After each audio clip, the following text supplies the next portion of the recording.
ডুয়ার্সে ঘুরতে আসা পর্যটকদের জন্য সুখবর।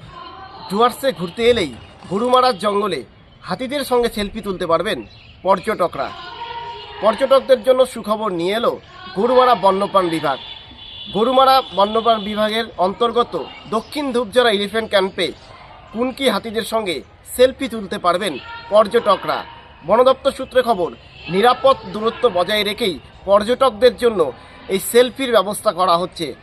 আর সেলফি এবং এলিফ্যান্ট এই দুটি সংমিশ্রণে এর নাম দেওয়া হয়েছে এলফি। ইতিমধ্যেই এই খবর জানতে পেরে যথেষ্টই খুশি পর্যটকরা। পর্যটকদের পাশাপাশি পর্যটন ব্যবসায়ীরাও যথেষ্ট খুশি। বন দপ্তর সূত্রে খবর, আর কিছুদিনের মধ্যেই এই পর্যটকদের জন্য এই সুযোগ করে দেওয়া হচ্ছে। গরুমারা বন্যপ্রাণ বিভাগের অন্তর্গত দক্ষিণ ধূপঝরায় হিলারি, ফাল্গুনি, জেমি সহ বেশ কয়েকটি কুনকি হাতিদের সঙ্গেই পর্যটকরা এখন থেকে সেলফি তুলতে পারবেন।